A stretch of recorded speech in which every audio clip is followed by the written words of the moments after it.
Hi! Welcome back to my YouTube channel. Sa mga hindi pala nakakilala sa akin, ako si Glizelle Nazario.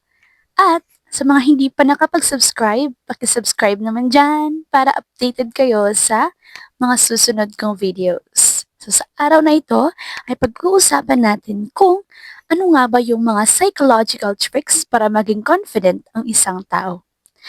Okay, hindi na natin patatagalin to. Magsimula na tayo. Okay, una, kailangan na mag-focus ka sa iyong mga kalakasan or focus on your strengths. Ano bang ibig sabihin nun? Isipin mo kung saan ka magaling. Ano ba yung mga talents mo, yung mga strengths mo? Magaling ka bang kumanta, sumayaw, magluto, makipag-usap sa ibang tao? Saan ka ba magaling? Diyan ka mag-focus, isipin mo lahat ng mga yan kung saan ka magaling. Kasi kapag iniisip mo, o pinagfo-focusan mo yung mga bagay na yun, mabu-boost yung self-confidence mo. Like ako, halimbawa, gusto kong kumanta or mahilig akong kumanta kasi passion ko yun. So, doon ako nagfo-focus kasi alam ko na doon ako masaya at doon ako magaling. Pangalawa, mag-isip ng positibo.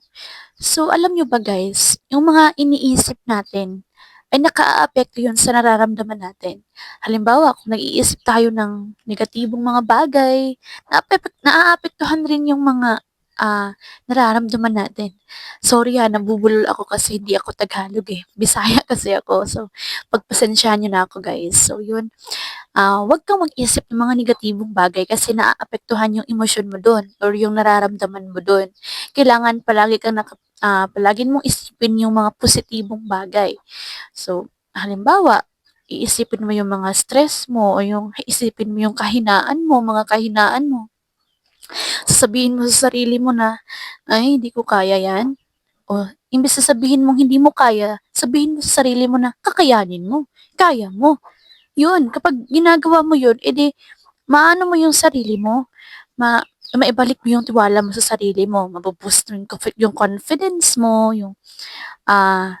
yung kumpiyansa mo sa sarili. Yun guys, so kailangan, ah, wag kang mag-isip ng mga negatibong bagay kung gusto mong ma-boost yung confidence mo. Palagi mong isipin yung mga positibo, okay? The brighter side of everything. Okay, so pangatlo naman ay mag-practice ng power posing. Ano pang ibig sabihin nun? Kailangan na tumayo ka ng matuwid, like ganito. Ganyan guys. Tumayo ka ng matuwid at itaas ang iyong baba, like that. Ganito at spread ang iyong mga braso. Spread mo yung braso mo at yun, kapag ginagawa mo yung ganun guys, nakakatulong din yun para ma-boost mo yung confidence mo na parang may authority ka, na parang karespe-respeto ka kapag ginagawa mo yun. So, yun. Pangatlo naman, guys, ay pang-apat pala, maging mabait sa iyong sarili. So, yun yung pang-apat. Maging mabait sa iyong sarili. So, wag ka namang maging harsh sa sarili mo, guys.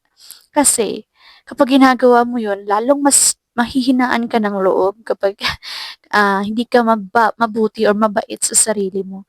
Maging mabait ka sa sarili mo katulad ng pagiging mabait mo sa iyong mga kaibigan, sa iyong pamilya, like ganun. Huwag kang maging malupit sa sarili mo. Kung nagkakamali ka, kasi nga, ginagawa mo yung bagay or ginawa mo yung bagay na mahina ka. Kapag nagkamali ka doon, okay lang yun. Pagpasensyahan mo na yung sarili mo kasi nga mahina ka doon sa part na yun. So, wag mo namang sabihin, hindi talaga ako magaling mahina talaga ako. Kaya, kapag ginagawa mo yun, mas lalong bumababa yung self-confidence mo. So, yun, wag kang maging ganun sa sarili mo. Maging gentle ka sa sarili mo. At sabihin mo sa sarili mo na, it takes time na kailangan ko pang maging mag-practice para ma-improve yung self-confidence mo. So, every day, kapag ginagawa mo yun, so, magiging better ka. Tataas yung kumpiyansa mo sa sarili kapag ginagawa mo yun every day. So, dapat maging mabait ka palagi sa sarili mo. Okay guys, so andito na tayo sa panghuling tricks, ipagmalaki ang iyong sarili. So ito na yung huli guys, ipagmalaki ang iyong sarili. Kung ano ka man or sino ka man, huwag kang mahiya, ipagmalaki mo kung sino ka.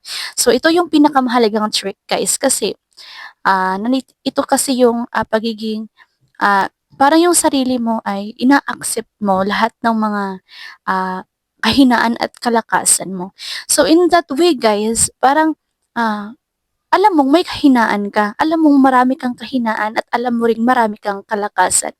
So kapag ini-embrace mo lahat ng mga kahinaan mo, ay parang tanggap mo sa sarili mo na part to ng sarili ko o part to ng buhay ko.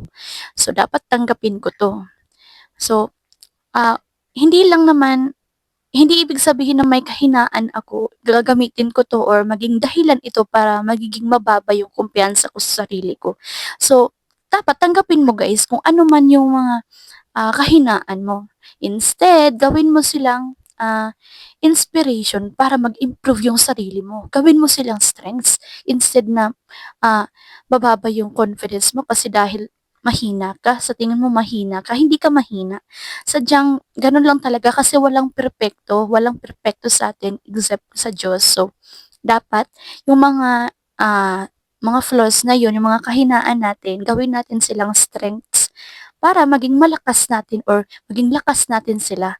Okay? So, yun, dapat maging magpakatotoo tayo sa sarili natin at ah, ang tandaan, okay, balikan natin guys, ano nga ulit yung mga psychological tricks.